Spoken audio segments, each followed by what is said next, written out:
Upshot is presented by Pound Disc Golf, makers of the best bags in the sport. Pound is consistently innovating. They're working on some new stuff right now. They've got a fly pack in the works, a full-sized carry-on bag with adjustable backpack straps, all of the pockets you could possibly need. It's going to solve all of your travel needs anytime you want to go somewhere. You don't have to check a bag. You don't have to pay for that. Just bring the fly pack. And how about the Rufus, the new smaller designed disc golf bag? It's the one I'm waiting for. They're in the works. Check out all the options that you can get right now at pounddiscgolf.com. Follow them on social media to see some of the things that they're working on.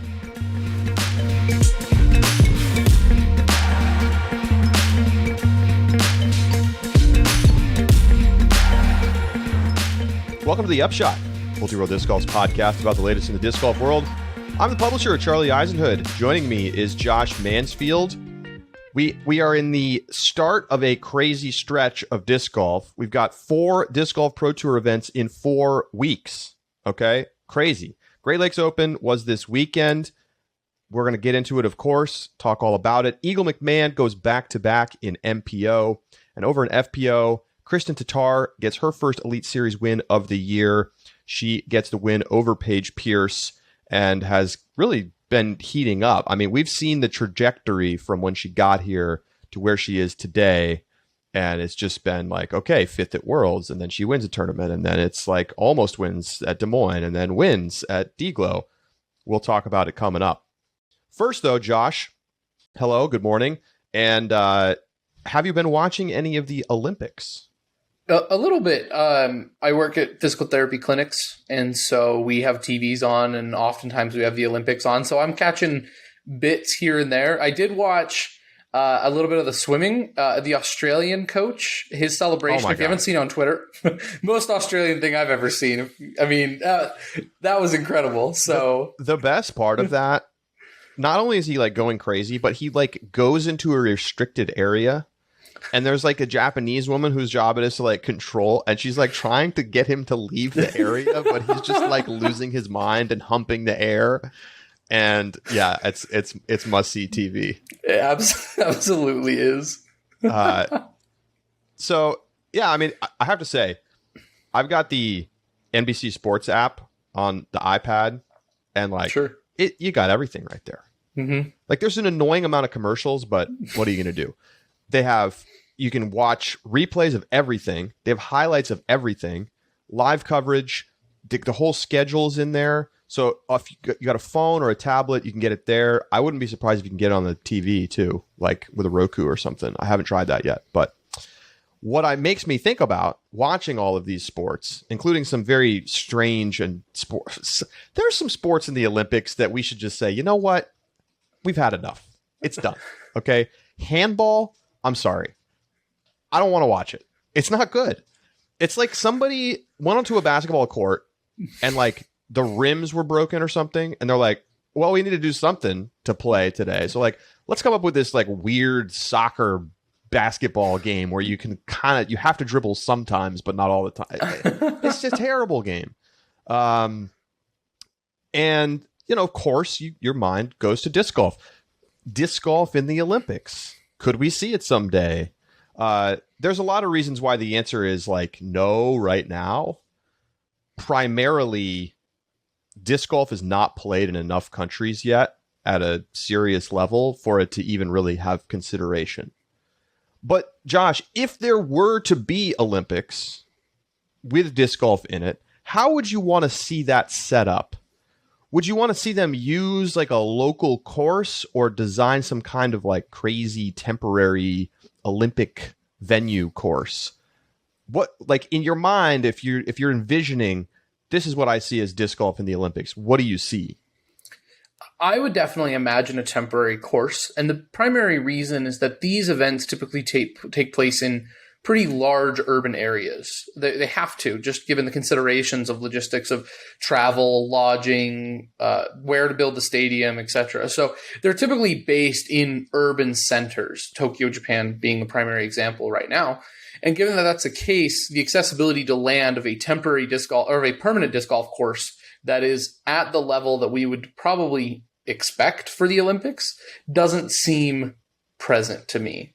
That being said, I think that I'm certain that in most of these areas you can find close enough proximities to creating temporary courses that are designed for Olympic layouts, and you bring some of the best course designers in the world together to put together a temporary layout that is fit for the Olympics.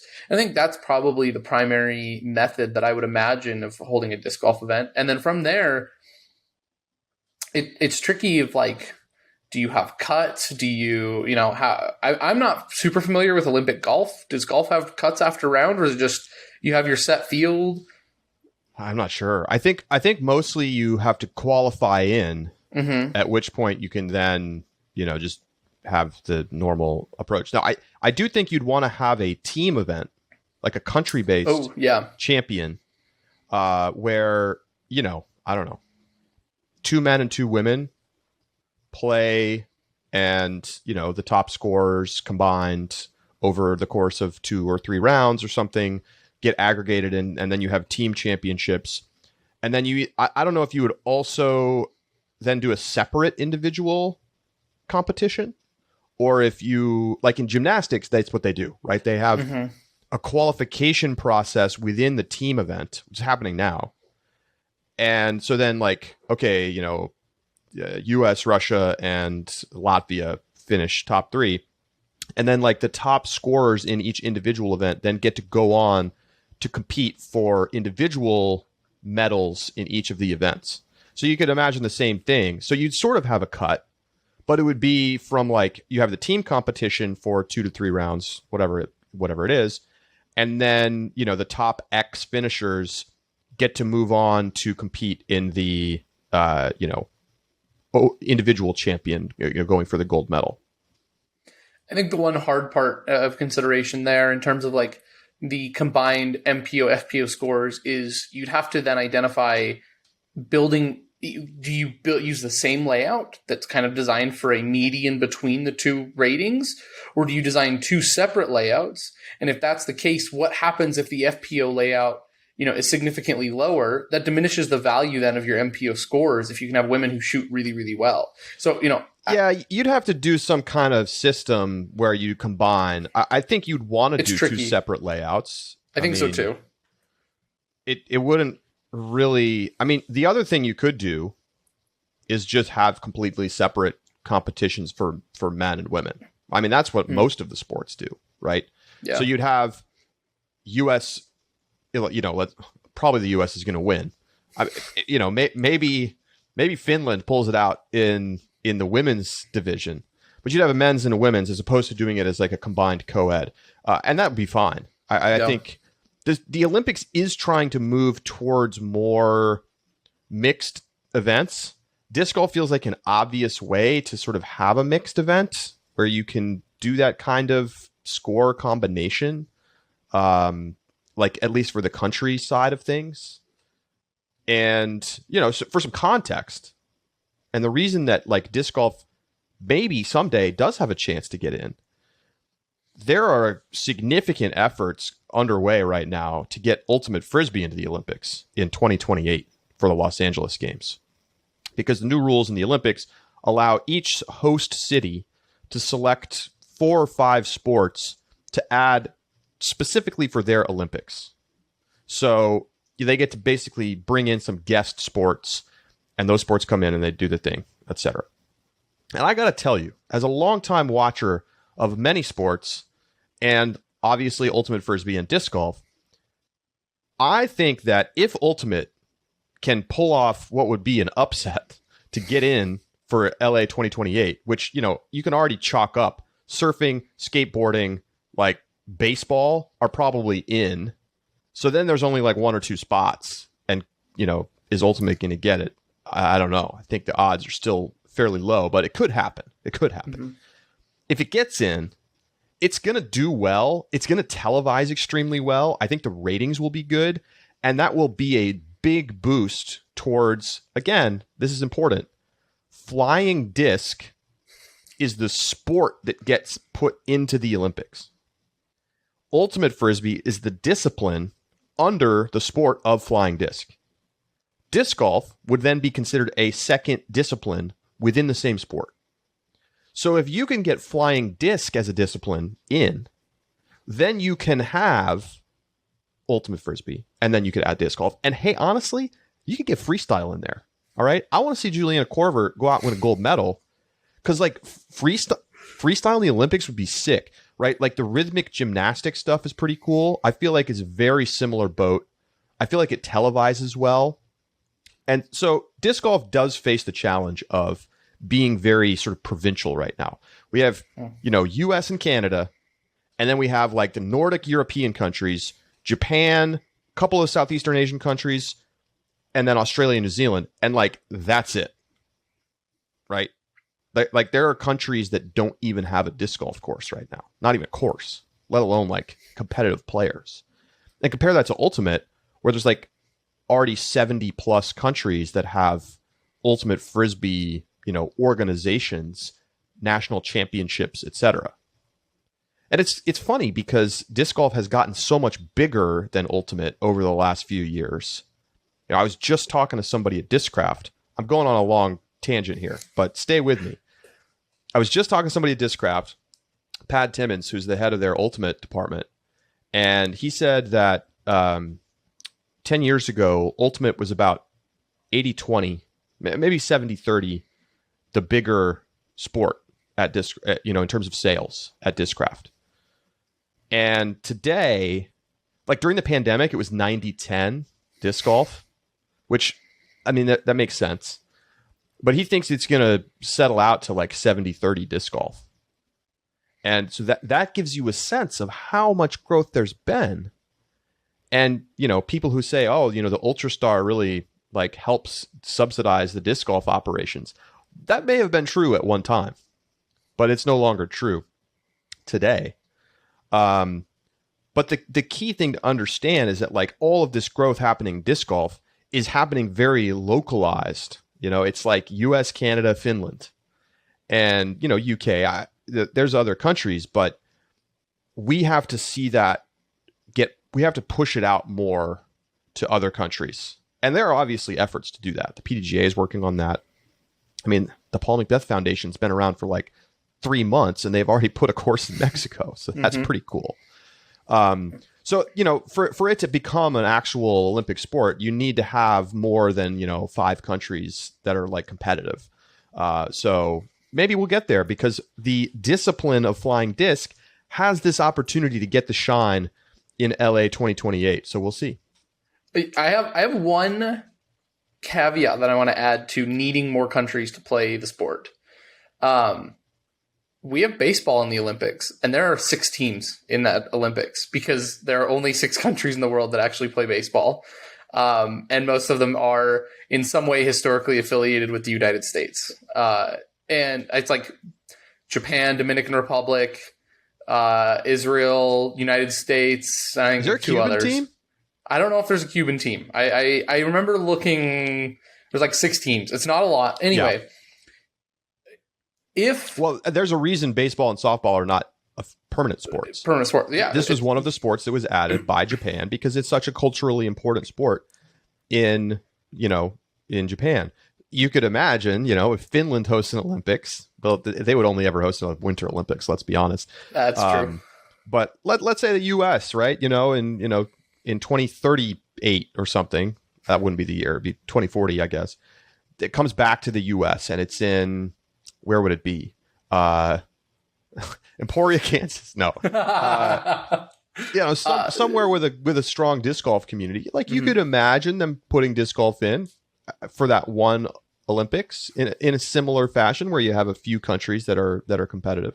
Yeah, and so I think it's a possibility. It's not outside a complete realm of disbelief that it could get added, even under its own banner, depending on the country. If it made its way, if Southeast Asia continues to grow in the sport, if it makes it way that way, or if Australia hosted the games again, if it continues to grow in the oceanic region, then I think that's a possibility that it gets added under its own banner, especially if ultimate and disc golf organizations make collective pushes to wherever those bids are. I think that it is very much inside the realm of possibilities though I think the 2028 Olympics might be a touch optimistic.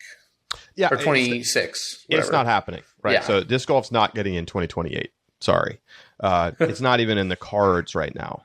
I think it would be good for disc golf to get reestablished as a World Games sport. World Games is basically another multi-sport international competition for non-Olympic sports. Ultimate is already included in that and has been for some time. Disc golf was once a World Games sport about 20 years ago, and then it got dropped. And frankly, the World Flying Disc Federation, which kind of oversees from the Olympic and like world sport side of things, is sort of looked at as the official organization. And there's like kind of a pissing match that's been going on between the PDGA and WIFDF for a long time. And part of the reason is that WIFDF has just been like, it's been a dereliction of duty on doing disc golf marketing and like pushing disc golf forward in their role as like sort of the disc sports global org. And that's changing over, especially in the last couple years. They now host a world championship team disc golf event. It's not a big deal yet, but it could become one. And there's talk of the World Games re-adding disc golf as like a, you know, like a temporary sport that could then get permanent status. And that's important because in international sports world, doing stuff like the World Games, which, you know, nobody knows about or watches unless you're watching a sport in that World Games because you care about it, you have to kind of like go through these steps and like prove that you belong in some way. There's a lot of politics, and disc golf's not playing the game right now. So the idea that disc golf's going to, you know, get in soon because it's growing really fast in the United States is just not true. Like there's a lot of work to be done on the political side and on like the going through the stepping stones of getting more involved that has to happen. I think increasing involvement between the organizations like WIFDF and the PDGA can make a real difference. All right, well, let's leave it there. I'm enjoying watching the Olympics, but I'm telling you, there's definitely sports in the Olympics that are worse to watch than disc golf, and they can just axe them. We don't need to watch that anymore. Put it in the World Games. Let's talk about D-Glow.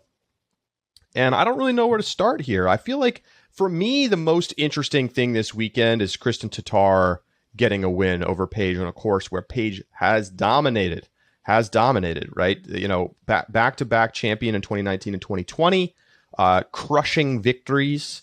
And Kristin Tattar comes out and, you know, out-duels Paige. Comes from behind. Comes from 2 strokes back in the final round to get the win. And, you know, I think the big story for me, we're starting to see Tattar like pick up the putting a little bit. She was 40% from circle 2 in the final round, 83% from circle 1. And I think you could argue that that was really the difference in that final round. Her just putting better than Paige. You know, you mentioned that that Kristin came back from 2 strokes, and that's true, but that's not really what it felt like, because Paige comes out of the gate and gets that atrocious triple bogey. And from there on out, it was like, oh no, Kristin's in the driver's seat. And, sure. It was, and Paige was doing the work to catch back up. And I think that in terms of hole 17, that was kind of the decider.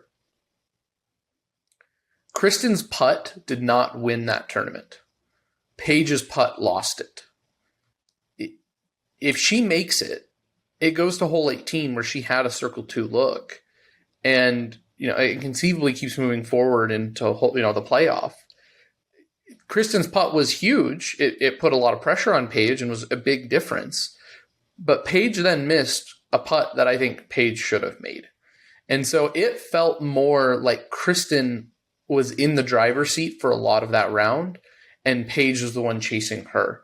And so it's hard to call it a comeback when right. immediately the lead is gone. Mm-hmm. So it is, but at the same time, like I think Kristin I mean, she played what felt like from the front, and she played great golf. She knew when to be aggressive. She knew when that she needed to play more conservative. And that putt on 17 was it was spectacular. It was an amazing putt. So I don't want to take anything away from Kristin and that eagle putt. It really, what a pressure shot. But 50-footer. It was big. It was huge. But then, I mean, and then Paige lost it. And that's why Kristin Tattar is your winner for the tournament. Yeah. I mean, I think we could go through this exercise every week.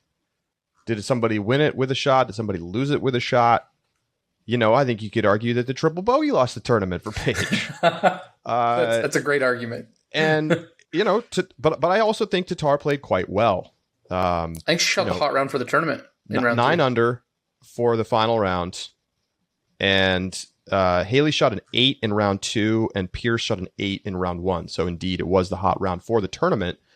And I think that's maybe all you need to know. Like, I don't want to take away from Tattar and what she did, because did Paige make mistakes? Yes. Did Paige putt worse than usual? Yes. Did Paige miss a circle 1 putt that would have, probably ended up forcing a playoff? Yes.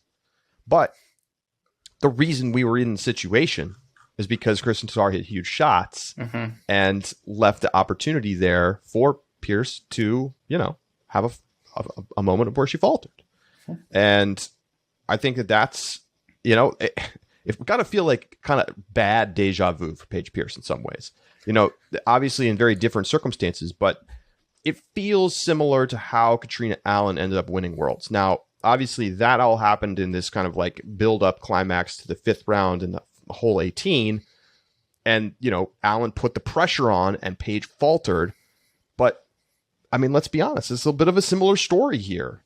And I don't want to make it some big thing. It doesn't mean anything in the grand scheme necessarily, but I think it goes to show you that, number one, I want to see all the European women over here competing, because I think that would change the game, right? All of a sudden, Paige Pierce is not the auto pick at number 1 at almost every tournament.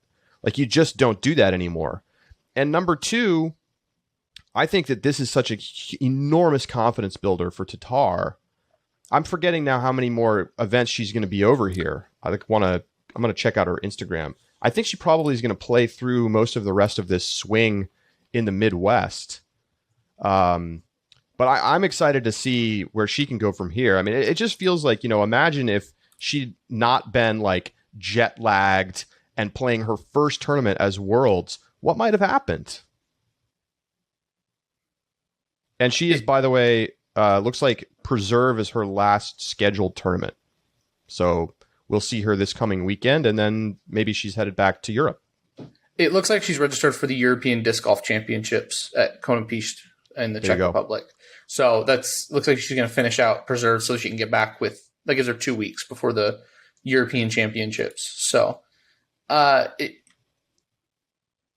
think what's important is, for so long, Paige, I mean, since COVID really, Paige being the auto lock 1 has come largely of a result of when Paige is ahead by so many strokes. Like, you just can't, she has the ability to build that lead. So by round 3, it's like, why even tune into FPO unless you're really interested in who's going to take second place? And I feel like that's how Paige wins a lot of her tournaments. I think this has been, and I don't necessarily want to, this isn't a Paige is bad, Paige is washed, but it feels like there have been tournaments over the past year, including the Disc Golf Pro Tour Championships with Haley King, Worlds, D-Glow, where when Paige is in pressure situations, she falters a little bit. And it's not saying Paige is still not the best female player in the history of the sport, but it's saying, I think that there may be a chink in her armor that you can exploit, is that if you can stay close in the final moments and push and really make something big happen, that it's not a guarantee that Paige is going to step up to the moment. So keeping up with her that long is hard, It's certainly hard, but Kristin proved that it's doable, and Katrina proved that it's doable, and Haley has proved that it's doable. So it's very interesting. It makes it more fun. It makes it more fun to watch. It makes me compelled. Let's turn our attention to MPO for a moment here. Eagle McMahon gets the win, 1-stroke win over Kyle Klein. Basically has to hit the same putt, almost identical putt to the one that he had to hit last year. I think this time he knew that if he made it, he would win, as opposed to last time around when I don't think that he knew. He was just tremendous, like all day long. I mean, he hit 5 of 7 circle 2 putts. Like, he was locked in, especially from that sort of like right outside of circle 1 range, where I feels like we're getting to the point where being 34 feet from the basket is better than being 32 feet from the basket, because of the optionality that you have to jump putt, step putt, fall forward, whatever, versus having to like maintain balance. And there, that may always exist, but like we're almost to the point where that's like a big deal. Now, I don't know if players can really manage to exploit that in a meaningful way. It's not like you would really be like, oh, I'm going to make sure that I leave this outside the circle. Like that's not a very good strategy, I don't think. But it is a note that we're starting to see players who seem to putt better from there than from, 27 to 33 feet. And certainly Eagle was dialed in and hits the winner back to back. And here's a stat for you. Eagle McMahon has played 6 Pro Tour events this year, and he's won 4 of them. 4 for 6. Now, he skipped a few. Mm-hmm. He just skipped Des Moines. He skipped a couple others. But it should be noted that when he shows up to these Pro Tour events, he has easily been the best player this year. And yet, he's not on top of the Pro Tour standings because he's skipping events. But I think he may end up at the top by the end of the season once they start to drop lower scores. Impressive stuff from Eagle. What do you take away from his win this weekend? 2 things that I want to point out. The first one, in terms of that discussion on the circle 2 putting, it's noteworthy the Eagle does not step putt or jump putt. Right. Eagle maintains position even out to like edge of circle 2 sometimes. He doesn't move a lot on his putt because I think it gives him that consistency. And his putt is just so powerful anyway that those 36, 38, 40 footers are just in the basket so fast. Laser beam. Yeah, no lob, no loft, like straight at the basket. So Eagle does not take advantage of that, but it's true that it feels like he putts really well from that range. Second thing I want to take away is I think that as payouts increase, I'm interested to see which of the 2 diverging roads we see players go down.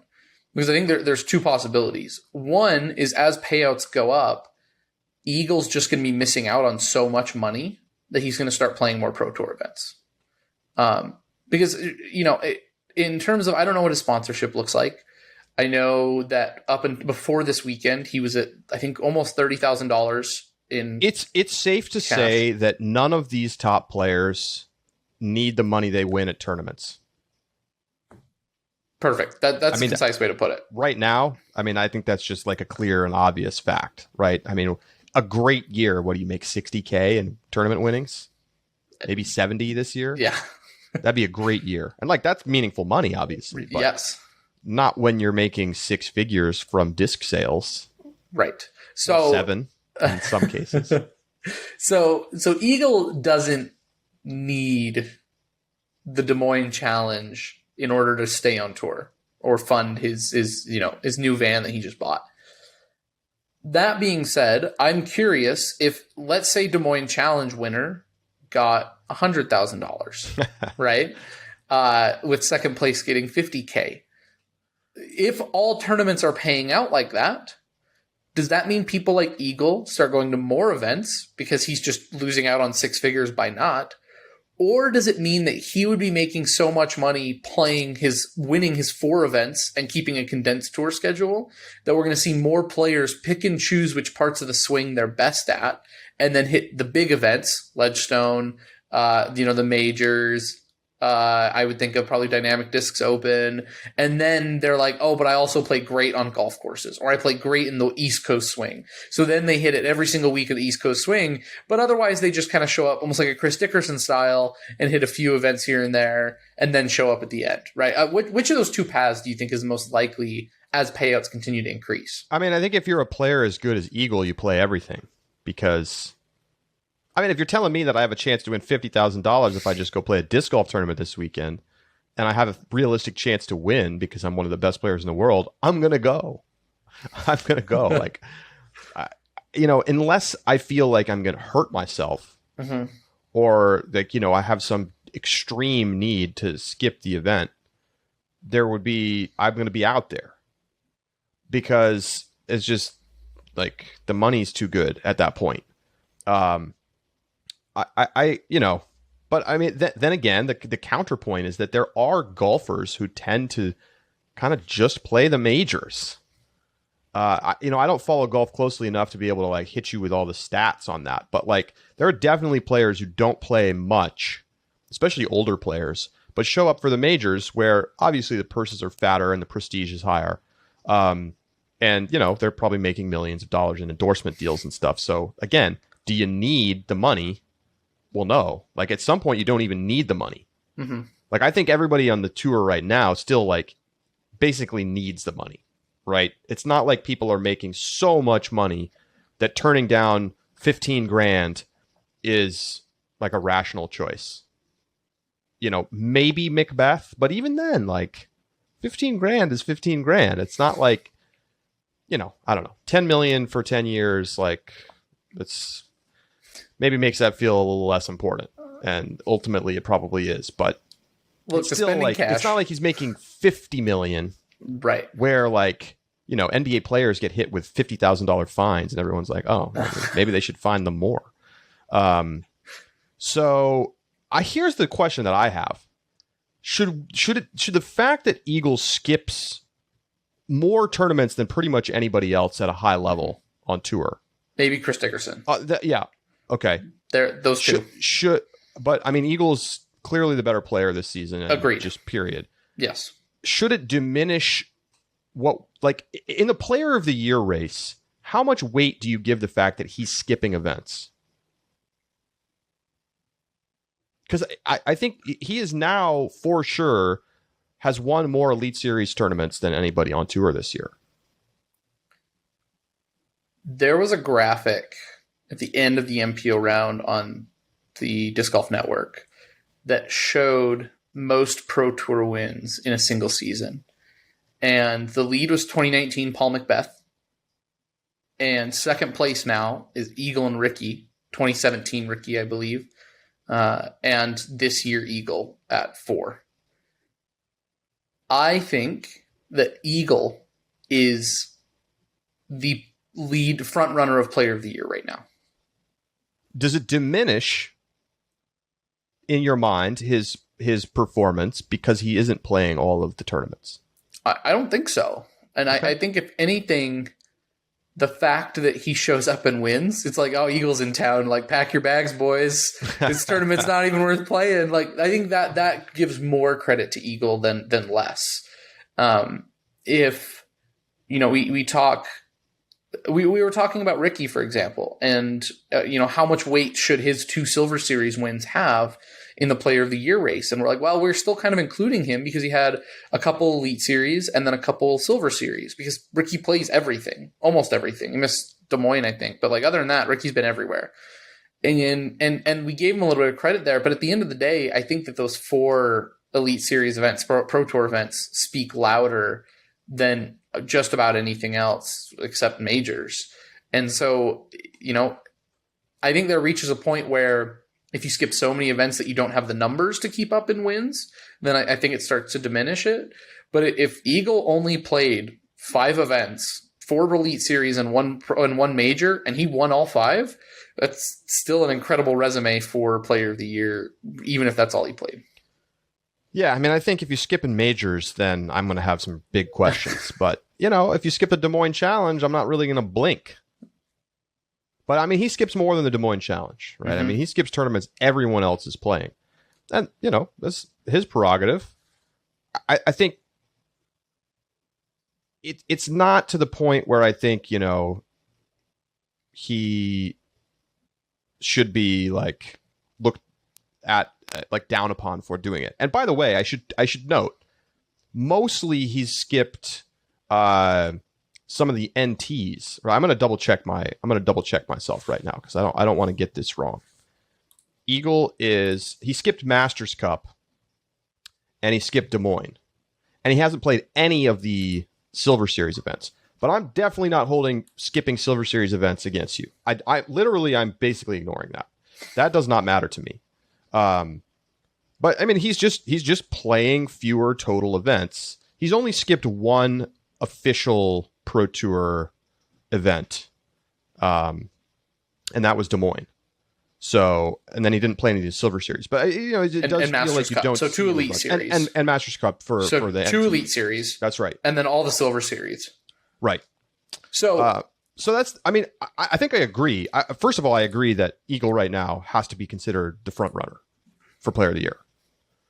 I think if other players had won Worlds, it would maybe be a different story. The fact that James Conrad won Worlds, like, that's an incredible win. It's awesome, but like James is not really in the race right now. If he comes out and he wins USDGC as well, then we'll have a conversation. But, as it stands, I think Eagle has been the best start to finish player. Mm-hmm. But I do think you have to put into context, like, he's 3rd in the Pro Tour standings behind Calvin and Paul. And he's all the way down at 10 in the National Tour standings, where he has not played quite as well. 8th at Texas State's, 2nd at DDO, and then, of course, skipped Masters Cup and missed out on a bunch of points there. So does that matter to you when he's winning, how many events has he played on the Elite Series? So there's the 6 on the Pro Tour, and then he's played 2 on the National Tour, and he's won, so that's 8. He's won half of the Elite Series events that he's entered if you don't include Worlds. 4 for 8. And he was 2nd at DDO. So, interesting. I mean, even if you want to say, like, oh, he's winning on the golf courses, still on tour. And you can't call Deglo a golf course. Could you imagine golfers playing on Deglo? Oh my God. You're like, I got to hit this as hard as I possibly can. It hits the top of the hill and it just rolls all the way down. those downhill shots, like if you're on the hill trying to like chip up downhill like 150 feet, man, that would be funny. Anyway, the other thing I want to add though, I think Eagle's schedule might become more of the norm. When we talked to Jeff Spring, the Silver Series isn't going to be meant for these guys. In fact, it's going to run kind of separate and less by the Pro Tour in the future. And given that's the case, I think we're going to see less players going to Silver Series events, which would make them more akin to Eagles' style of schedule. So, maybe it's just Eagles' world and we're all just living in it. Maybe that's demonstrated by... he's ahead of the curve right now. Right. He knows what's coming. That's awful. But, and I think another case in point of us all living in Eagles' world is the little bit of post-round trash talk in Eagles interview. If you haven't seen it yet, you got to go watch it. He said something to the akin, though, of because Kyle Klein was wearing a signature Eagle Discmania shirt and said something to the akin of, it's time for you to get your own shirt because you ain't winning in mine. So I loved the banter. I loved the trash talk between teammates. I thought it was great. But Eagle's dominant right now in more ways than one. Well, let's talk a little bit about Kyle Klein. Klein kept the pressure on. I mean, Eagle talked about it in the post-round interview. I was playing so great in the front 9, and I couldn't shake him. Like he kept hanging around, And I mean, Kyle Klein really hung around all the way to the end of the tournament. At basically on 17, Eagle took over the reins, and it was like his tournament to lose at that point, and he just had to make the birdie putt on 18, and he did. But Klein, didn't quite match Eagle shot for shot early in the round, but when he got the back-to-back birdies on 11 and 12, and Eagle went par, we had a contest. I mean, Eagle bogeys 13, and then all of a sudden it's looking like it could be Kyle Klein's tournament to win. He takes the lead. And then, he just couldn't get the birdies down the stretch. He couldn't come up with the birdies down the stretch, and that was the real difference. But I was getting all ready to come on here and talk about, here's Kyle Klein. Like, we've seen the ascendance to the top of the game. Like, this guy is the next big thing. And I think I basically still feel that way. I think we've seen enough from Kyle Klein to say that he's going to get one soon. And I mean, he's so young, like the potential is just through the roof for him. He tied the hot round on the weekend at a 52. Him, Kevin Jones, both shot that in round 2. Eagle shoots it in round 3. So it's clear that Kyle Klein's got everything going for him. And here's something that I think is significant. Eagle had that lone birdie on hole 13. In the top 5 for round 3, there were 3 bogeys. I said birdie. I meant bogey. Bogey on 13. There were 3 bogeys in the entire top 5 for round 3. Eagle had one, Corey Ellis had one, Adam Hammes had one. Typically, our critique of young players is that they go birdie, bogey, birdie, bogey. They birdie a lot because of just how great they are, but that they don't necessarily have the golf decision-making to keep out of trouble, and so they get bogeys. If you look at Haley King's scorecard, for example, up-down roller coaster all the way.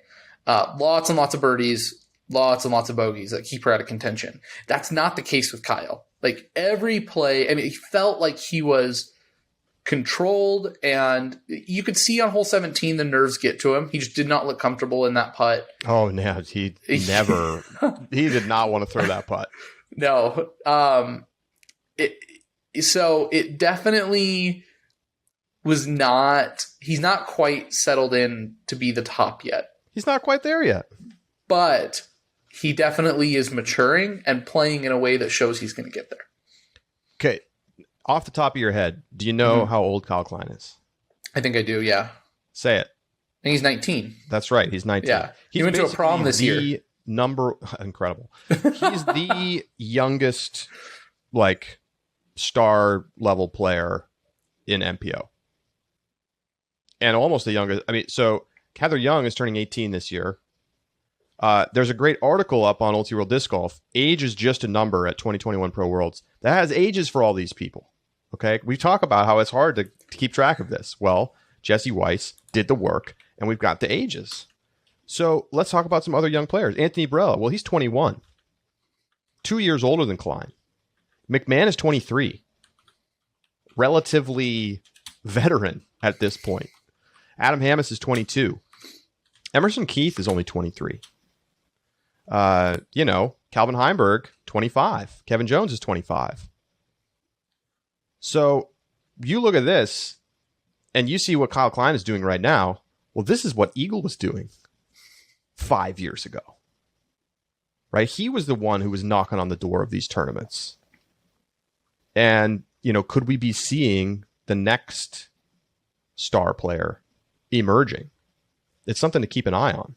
Because, I mean, really, he's literally the youngest guy who's, legitimately competing for wins in MPO.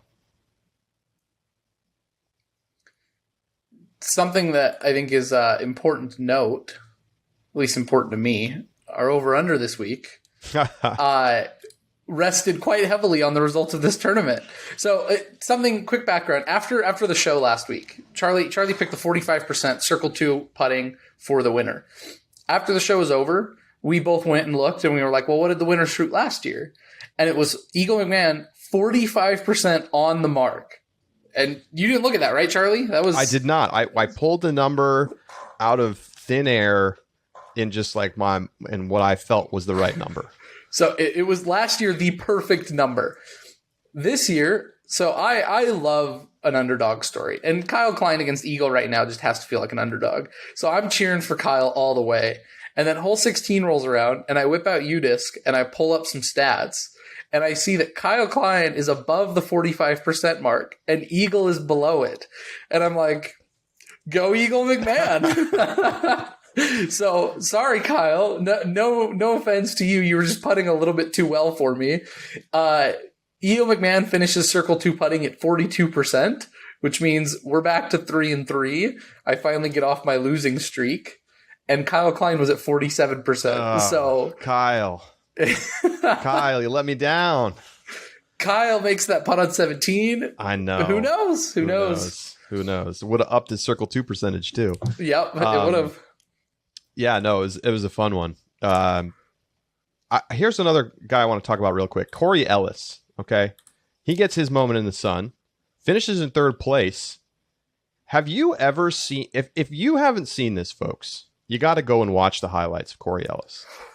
Have you ever seen somebody throw standstill shots like this guy?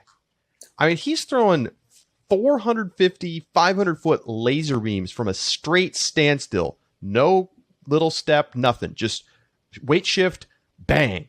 Like firing bullets. It was crazy to watch. Amazing power. Shows you how much power you can get just from the weight shift.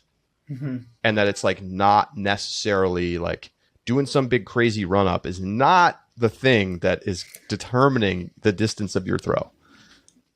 James. To each their own. It's incredible. I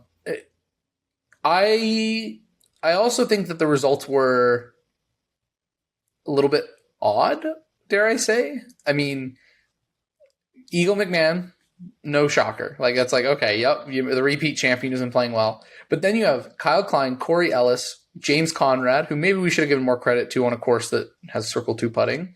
Emerson Keith and Adam Hammis round out the top 5. But then it wasn't until 7, 8, 9 that you get Kevin Jones, Ricky, Paul, Simon. The names that I think, in our top 5 picks we expected. I think it just goes to show that while, our staple tier 1 names like Eagle are still, I think fair to say, at the top, there are a dozen players knocking on the door every single week so that no win is a guaranteed for any of these guys. No way. Yeah.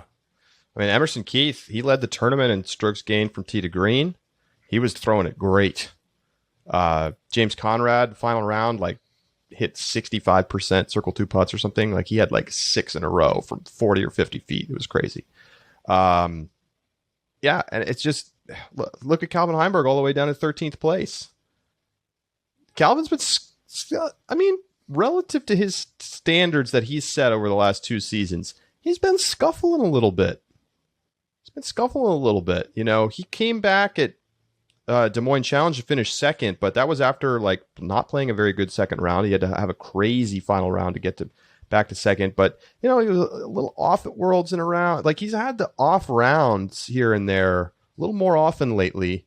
We'll see if he can, get it back going. Not that 13th is terrible or anything, but he lost by 12 strokes this weekend.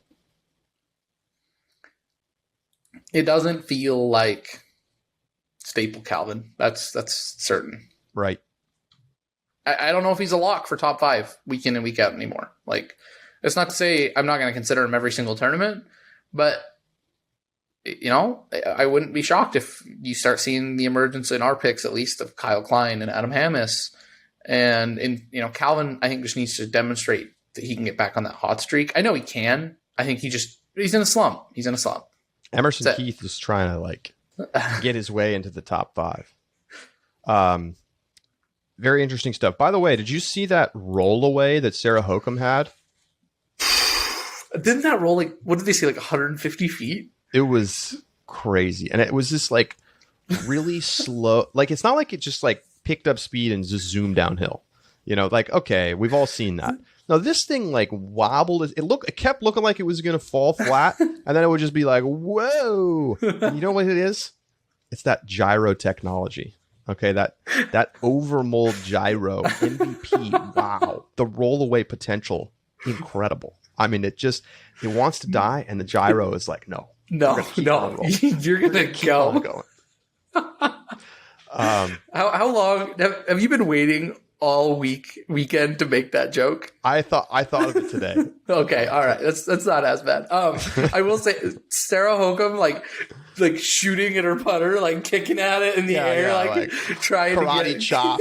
Like, yeah, I mean, you got to have a good attitude about that kind of stuff, you know. You know, it did not keep rolling due to a lack of effort on her part. That's for certain. Oh man. Let's just quickly bounce back over to FPO. I mean, you know, we talked about Kristen and Paige, Katrina in third. No surprise to see her up there. I was impressed with Heather Young this weekend. She finished tied for fourth with Haley King, 7 under. You know, not super competitive tee to green. And I mean, that's obviously been the big issue for her, but just great job with the putter per usual. And I think ended up fourth in putting on the weekend. And, you know, it's the kind of thing that keeps her up at the top of the leaderboard on a regular basis. And again, you know, she's basically the youngest player on tour. Yes. If you want to call her on tour. She plays enough. Yeah, I agree. Who is it? Callie McMorrin, who's sponsored by Dynamic Discs, who's also like in high school, I think. No, not Callie McMorrin. It's who am I thinking of? Sponsored by Innova. You're thinking of oh my gosh. I'm drawing a blank. Who was playing great earlier this season. Yes, and then she kind of has taken a little bit of time off tour because she's like still in high school, right? Or just graduated, I think. I'm gonna pull this up. Okay, I'm blanking on the name as well, and like it's Macy Walker. Macy Walker, thank you. I think she's pretty close in age to Heather Young, but I think you're right. Like Heather Young, in terms of the competitiveness, how much she is on tour, how well she's playing, like, it definitely the youngest player. In addition, I also want to give, there was a couple of people that beat Heather Young in putting. One of whom, Deanne Carey. Deanne Carey, 91% from C1X, finishes 7th. Again, also not competitive for the win, but we've seen Deanne Carey's name pop up a little bit more up there in the top 10. I think we first saw her, there was a Silver Series event a couple weeks ago that just had basically no FPO. And that was really the first time I took notice. I was like, okay, so who's like this Deanne Carey? Kind of learned her name, and she's been playing pretty well. So I just wanted to give a quick shout out to Deanne Carey, who, you know, 7th place. Great job. Deanne Carey is currently in 7th place in the Disc Golf Pro Tour standings. That's great. How about that? Ahead of Haley King. How about that? Wow. Juliana Korver hanging in there, 13th right now in the Pro Tour standings, as she tries to qualify for the Pro Tour Championship. She tied for 11th place this weekend. The bubble player at the moment is Rebecca Cox, who's about 6 points ahead of Holly Finley at the back end of the bubble in FPO. In the Pro Tour standings in MPO, let's take a look down the leaderboard. Kyle Klein moves into the top 10 after his performance this weekend. And right now, as we go down to... was 32, right? Mason Ford is in the 32nd spot. He is decimal points ahead of Austin Hannum for that 32 spot. Simon Lizotte, despite all of the time that he missed, is in that top 32. He's 29th at the moment. Okay. I think Mason Ford is about to tour less, if I'm not mistaken. Well, it doesn't look like he's lined up for stuff at the end of the season. Okay. And it also looks like he's not registered for the Preserve, so he may end up dropping out of that spot. Okay. I remember the Madahanu sisters are not registered for the next couple events, and I know they travel together. So, right. That's what I remembered. I can't believe Simon. Like that's incredible. Like Simon was 96% C1X putting this weekend. Amazing. Yeah. You know, and he wasn't at the top of strokes gained tee to green, but he wasn't at the bottom either. Like, he was pretty close. 11. The top numbers were about 17. I think he needed to get up in probably the 12 to 14 range, probably 14 to 16 really to be competitive. But, with that putting, like, do you think Simon can win an Elite Series event this year? Oh, man.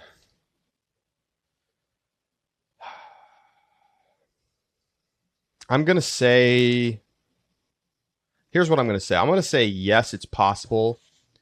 And the reason is that we're going to get out to the East Coast where, I think it's fair to say that like his distance has been diminished a little bit.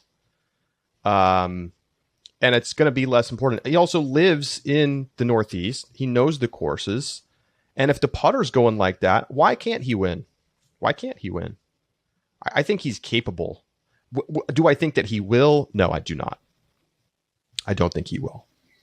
But I think he can. Do you think Maple Hill's his best chance? Probably. The MVP Open? That's what it feels like to me. Maybe what is it? New Hampshire? Delaware Disc Golf Challenge? Delaware Disc Golf Challenge. That's what I was thinking of. Yeah. Yeah. I just don't really think of him as like a super carve it up woods player, to be honest. But like on that Delaware course, it's just like so thick. But the MVP, like, okay. He plays there all the time. Mm-hmm. It's wooded, but it's also, there's plenty of more open distancey type shots. I do think that's a great chance for him. Okay. That would be such a great story if he was. That would. It would be incredible. It would be incredible. All right. Well, that is going to do it for the show this week. We're going to come back, of course. I say this week. I can't break the habit. We're going to be back Thursday with another show as we get ready for the Preserve coming up this coming weekend. And looking forward to previewing that. We've also got some other segments to get to. We're going to go inside the circle. We're going to talk a little bit about the kind of like live coverage versus post-production and how that has shifted over the last season or two. And we're going to probably have some interviews to get to as well. So thanks so much for tuning in. For Josh Mansfield, I'm Charlie Eisenhood saying so long, and we'll talk to you Thursday right here on The Upshot.